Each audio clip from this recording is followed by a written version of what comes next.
Клуб долгое время находился на балансе поселка Батуринский. С 1993 года он был передан на баланс города Еманжелинска.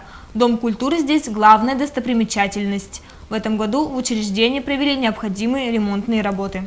Дом культуры в поселке Батуринский имени 30-летия ВЛКСМ очень много лет требовал капитального ремонта кровли. И со дня образования, это более 60 лет уже как построили его, никакого капитального ремонта кровли не было.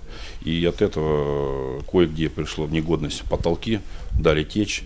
И поэтому было принято решение, в первую очередь необходимо откапиталить кровлю, а дальше уже все внутренние работы проводить. И здесь огромную помощь оказывают депутаты законодательного собрания Челябинской области. В данном случае Валерий Васильевич Филиппов выделил средства нам. И средства сначала мы изначально подразумевали сделать, предполагали сделать текущий ремонт кровли, но когда более детально провели обследование кровли, было принято решение, я считаю, правильное решение. Лучше на эти средства сделать половину кровли, но сделать капитально, чтобы забыть на следующие десятилетия, никогда не возвращаться. А в 2015 году уже запланируем отремонтировать вторую половину. Средства на продолжение ремонтных работ будут выделяться и дальше по мере возможности.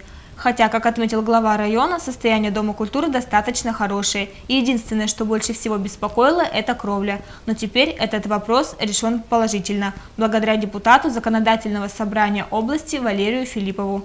Средства, выделенные на исполнение полномочий депутатов, были направлены в помощь учреждению культуры. С 1948 года Дом культуры ни разу не ремонтировался капитально, крыша была как решето.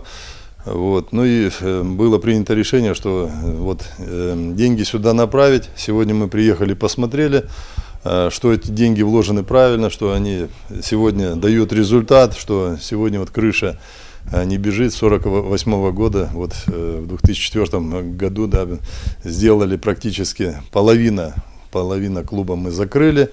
Ну и это вселяет надежды, дает веру в завтрашний день. Будущее России, в том числе за такими неспокойными, такими агрессивными, в хорошем смысле агрессивными нашими соотечественниками.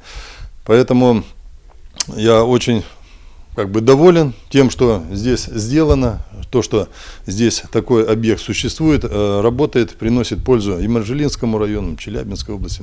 Здесь воспитывается наша нация. На данный момент здесь занимаются более 200 жителей. Директор Дома культуры делает все возможное, чтобы привлечь больше молодежи. Каждый праздник теперь будет проходить в новом отремонтированном помещении. Следующим объектом рабочей поездки депутата стал детский сад в поселке Красногорский.